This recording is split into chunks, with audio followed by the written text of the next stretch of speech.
It's Charlie's World. 네, 안녕하세요. 찰리 브라운입니다. 주말을 다들 잘 보내셨는지 모르겠네요. 일단 저도 어젯밤에 오늘 아침 결과가 어떻게 나올까 하고 G20 결과가 어떻게 나올까 하고 되게 많이 궁금해하면서 이제 잠을 일찍 잤거든요. 일부러 아침에 새벽에 일찍 일어나서 좀 분위기를 파악을 이제 하려고. 근데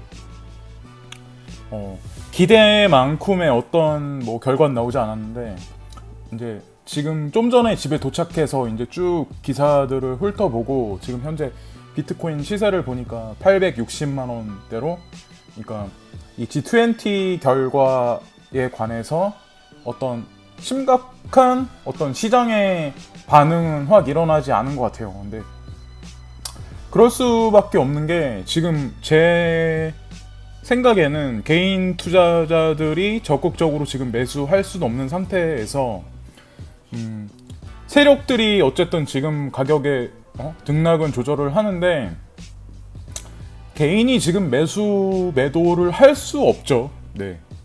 저도 마찬가지로 예전에 그러니까 매수해놔서 그냥 이제 홀딩하고 있는 상태이긴 한데, 어쨌건 매수에 적극 가담해서 요 근래에 이제 그렇게 못하게 이제 기사가 나온 것도 있고, 그리고 시세 자체도 전체적으로 이제 그런 것 같아요. 근데 어쨌든 급락은 없었다.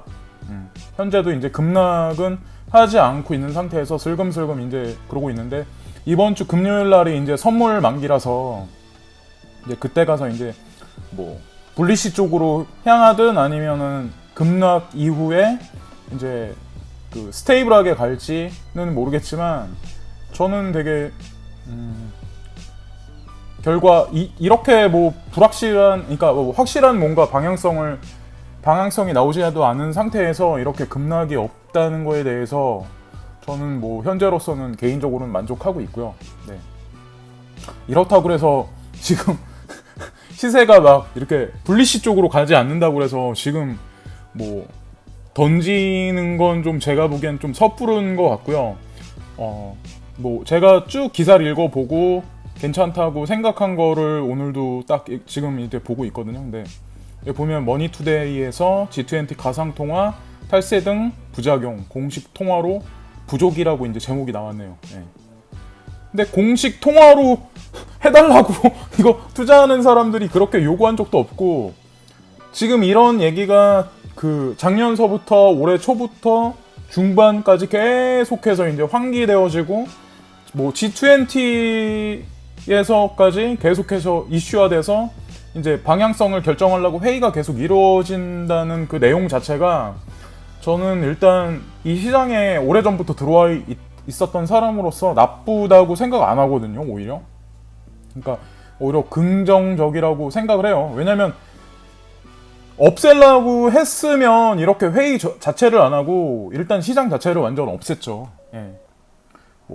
그래서 지금 보시면은 여기 밑에 쪽에 지금 보시면은 G20 FSB가 제공하는 암호 자산의 잠재적 위험들에 대한 모니터링 결과의 업데이트를 기대한다며, 이 업데이트는 다각적 대응에 필요하다고 밝혔다. 앞서 FSB는 G20 가격 변동성과 가상통화 공개 규모 지급 결제 시 활용 등에 초점을 맞춰 모니터링해야 한다는 의견을 전달한 바 있다. 예. 그래서 마지막 문장이 이제 제일 중요한 이제 항목인데, 아마 다른 데서도 아마 이런 언급을 아마 되게 많이 다뤘을 거예요. 아마 엄청 긍정적인 어떤 확실성 있는 뉴스가 나오진 않았지만, 일단 지금 시세가 현재의 정책을 반영하고 있다고 생각을 하고요. 마지막 문장에 제가 읽어보면, 이어 G20는 FATF는 3월 개정된 FATF 권고 기준이 암호자산에 어떻게 적용될지 10월까지 명확히 해야 한다고도 촉구했다 라고 이렇게 나와 있는데, FATF가 그런 기관이거든요. FATF가 이제 전 세계에서 탈세나 아니면 자금 세탁, 테러 자금 조달 등의 문제 같은 그런 거를 다루고 결정하고 이제 그런 기관이거든요. 근데 FATF의 베이스가 되는 그런 국가들이 뭐냐면 이제 G7이에요. G7이 이제 결정을 향후에 어떻게 하냐에 따라서 사실상 여기 G7이라고 나와 있지 않지만 FATF라는 그런 기관이 알고 보면 여러분이 이제 조사해 보시면 알겠지만 사실은 G7이에요. 네.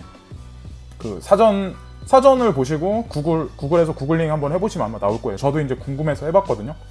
근데 뭐 이런 얘기에 관해서 계속 언급되고 환기하고 그렇게 해서 뭐 10월까지 명확히 해야 한다고도 촉구했다라고 나온 거 보면 지금까지 계속해서 딜레이 되고 죽이진 않지만 그렇다고 또 살리지도 않고 계속해서 평행선을 유지하면서 사람들한테 계속 환기를 시키고 생태계는 알게 모르게 우리가 모르는 이면에서는 각 기관이나 금융기관이나 어떤 새로운 단체들이 생겨나고 해서 뭐 대형 금융기관에서도 투자를 맺고 협업을 하고 막 이런 것들이 지금 이루어지고 있는 것 같거든요.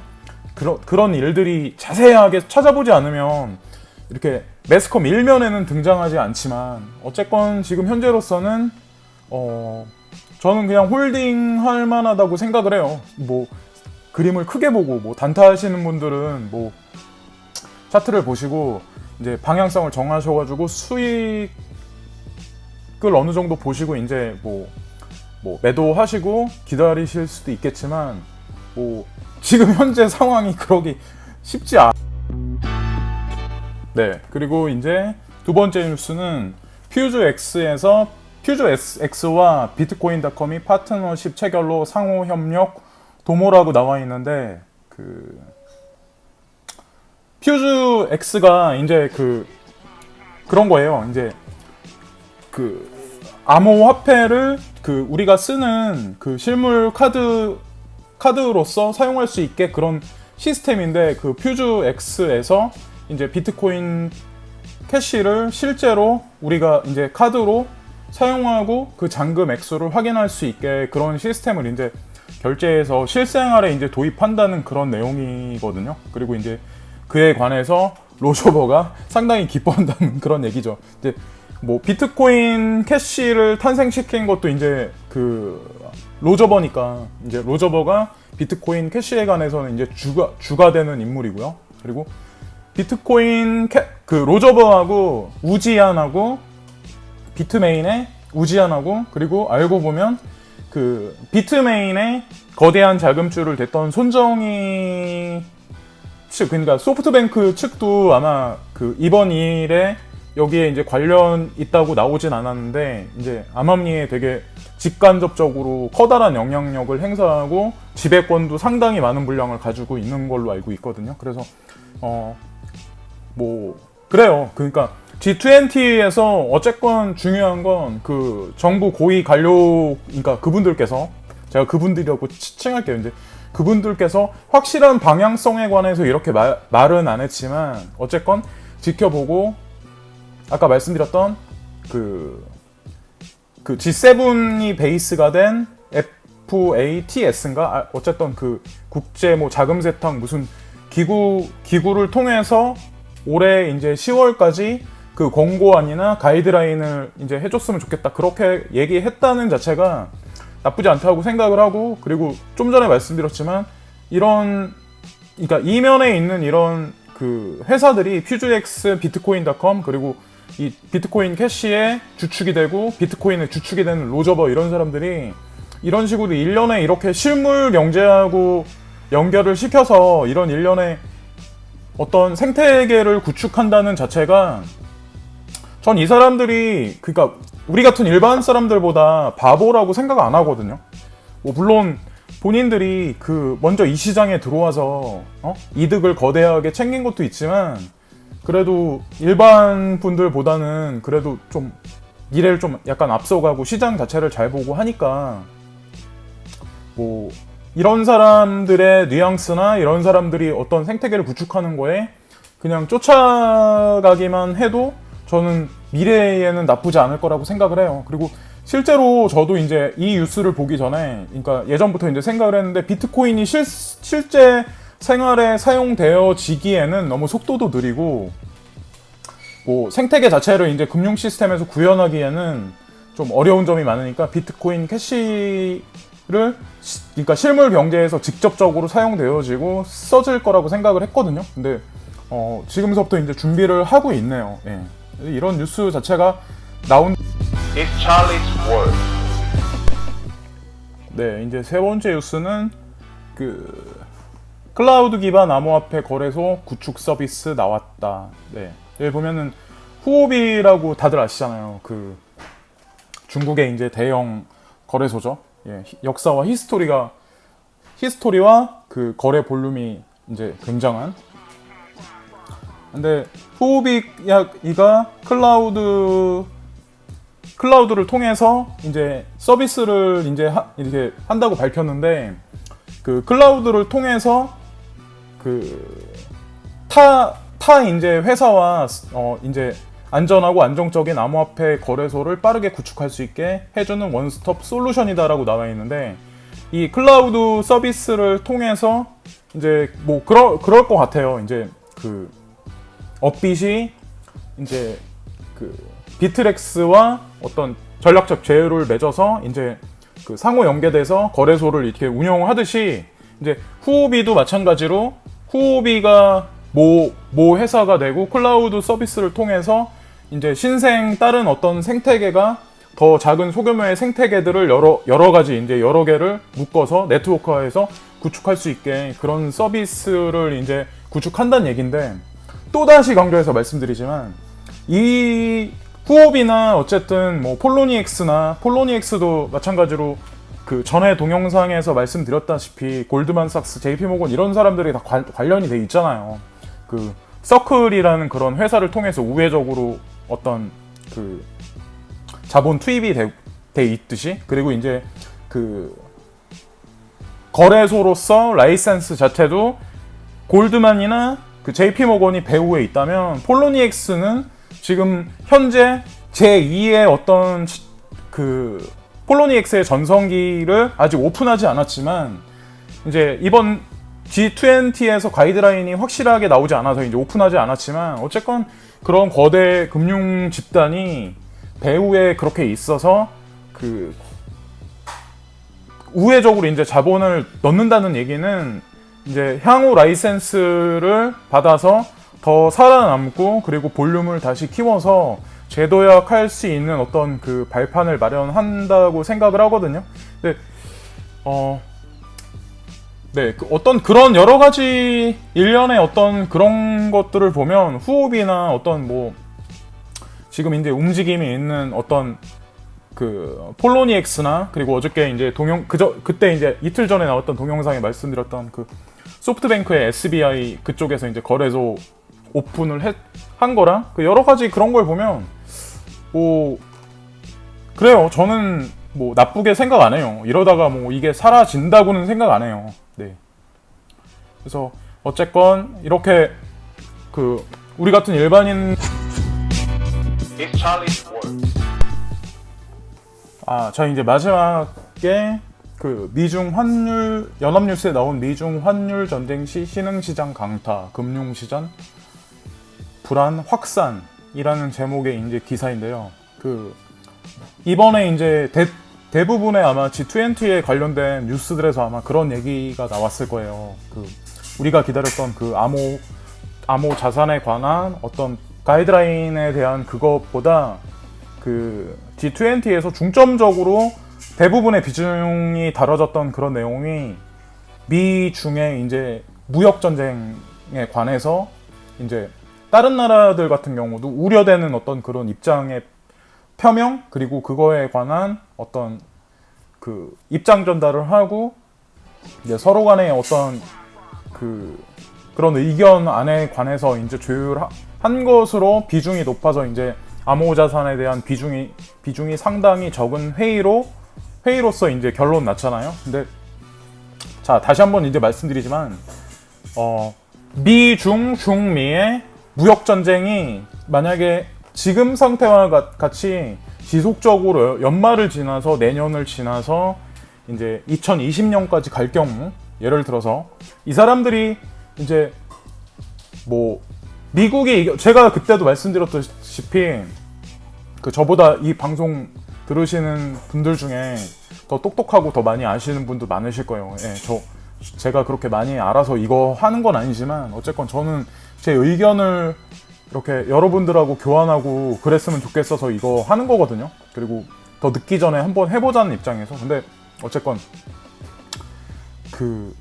제가 그때도 말씀드렸다시피 미국이 이겨서 미국이 진짜 승자가 될 수 없고 중국이 이겨서 중국이 진짜 승자가 될 수 없는 지금 그 경제 블록 체제잖아요. 전 세계가 얼마나 더 긴밀하게 지금 시간 단위 사회, 그리고 더 진보하면 분단위 사회, 더 시간이 지나서 더 네트워크와 교통수단이 더 빨라지고 인공지능이 규합되면 초단위 사회로 만약에 진입하면 이제 그때는 또 다른 세상이 이제 탄생할 거 아니에요. 근데 어쨌건 중요한 건 미중 무역 전쟁이 이대로 진행 계속 하는 거는 저는 개인적으로 봤을 때 의도적이라고밖에 보이지 않거든요. 현재 미국을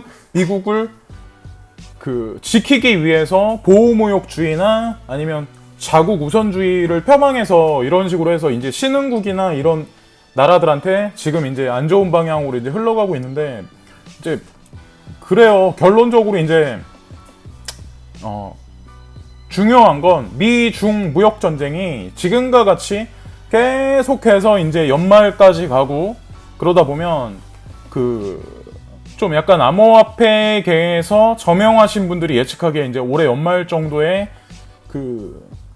6만 불, 7만 불 정도 예상하시는 분 있잖아요. 그러니까 예를 들어서 이제 알트 말고 비트코인 기준으로 해서. 근데 이게 터무니없는 게 아니라 지금 같이 이런 상황으로 불안한 어떤 정세나 무역 정세나 각국의 경제 상황이 돌아가면은 결국에는 어떤 안전 자산으로서의 위기로 돌아갈 수밖에 없어요. 근데 그렇다 보면은 두 개 중에 하나잖아요. 뭐 이제 전통적으로 우리가 안전 자산이라고 생각했던 금 쪽으로 가든, 이제 연세 드신 분들이 많이 생각하시는 부동산 쪽으로 가든, 그게 아니면 새롭게 이제 탄생된 이제 비트코인 휘하의 암호화폐 체제로 가든 이제 그렇게 갈 수밖에 없거든요. 근데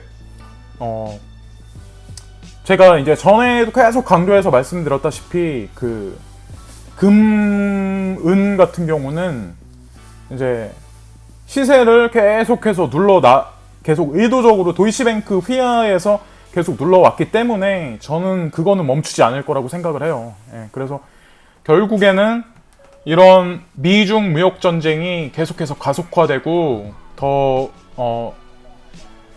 이제 강하게 전 세계 신흥 시장에 아마 이런 식의 추세가 계속 전향된다면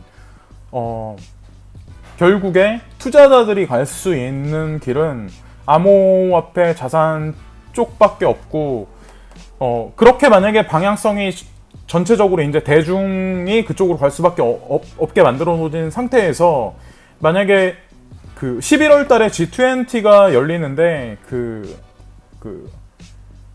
10월 달까지 만약에 FATS인가 아까 전에 이제 동영상에서 말씀드렸던, 그러니까 전에 뉴스에서 말씀드렸던 그 기구에서 만약에 가이드라인이 10월 달에 나오고 11월 달에 만약에 긍정적인 그런 게 나오면 그때 상황 가서 아마 지금보다는 미중이 더 혼란한 어떤 무역전쟁 상황으로 가는데, 그때 가서는 지금으로 계속 이렇게 눌려오고 행보하고 그랬던 어떤 그런 암호화폐 시장이 볼륨이 더 점진적으로 상승하지 않을까. 그래서 제가 개인적으로 보기에는 지금 이 시세에서 이제 저도 되게 사실 답답하거든요. 이제 되게 오랫동안 홀딩을 했기 때문에. 근데 되게 2,750만 원, 2,800만 원 가까운 높은 수치를 1비트코인당 그렇게 받다가 지금 현재 장세가 670의 저점을 2월 달에 찍고 이제 계속해서 슬금슬금 올라가지고 지금 현재 이제 860만 원, 850만 원대 오기까지 되게 오랜 기간이 걸렸잖아요. 근데 지금 어쨌건 제가 보기에는 그때 가서 무슨 일이 생기거나 아니면 중요한 건 이제 지금서부터 그때까지 아마 제가 봤을 때는 큰 급등락은 점점 아마 안 시키지 않을까. 근데 만약에 큰 급등락이 없으면 개인이 더 들어가긴 되게 쉽지 않아요. 지금 상황에서. 예. 막말로 옛날에 이게 1비트코인에 48만원, 50만원 할 때, 이더리움이 15,000원 할 때도 저도 제 친구한테 되게 강조해서 사라고 추천하고 막 그랬었는데 저한테 이제 그 스캠이다 이런 걸 왜 하냐고 막 그랬었거든요. 근데 지금 뭐 사겠냐고요. 예? 지금 그때 투자 못한 사람은 지금은 더더욱 투자 못해요. 예. 그래서 어쨌건 세력이 원하는 건 개인들이 가지고 있는 물량을 시장에 헐값에 던지는 거고, 헐값에 던지게 만드는 거고, 개인한테 이득을 줄 수 없게 만들어 놓은 상태에서 본인들 중심으로 이제 이득을 취하고 생태계 구성을 점진적으로 하겠죠. 근데 어쨌건 저는 그 신해둔인가 그분이 이제 뭐 1억 간다고 말씀하셨었는데 저는 그분 말씀을 믿어요. 예, 믿기도 하고 그분이 이제 저보다 엄청 많이 잘 아시고 하시는 분이신 것도 알지만 어쨌건 그분이 말씀하시는 것도 믿고 그렇게 될 거라고 믿고요. 네. 그래서 어쨌건 모두 다 더위도 되게 힘들고 사람을 지치게 하는데 이 시세 지금 이제 떨어져 나가면은 되게 여태까지 고생하신 거 되게 아깝잖아요. 몇 개월을 계속해서 기다리셨는데 이제 거의 터널의 끝에쯤에 왔다고 생각을 하거든요. 그러니까 날도 덥고 시세도 안 오르고 지치시겠지만 다 같이 수익을 위해서 조금 더 버티자고요. 다 같이 화이팅! 오늘도 좋은 하루 되세요. 구독 부탁드립니다. 안녕!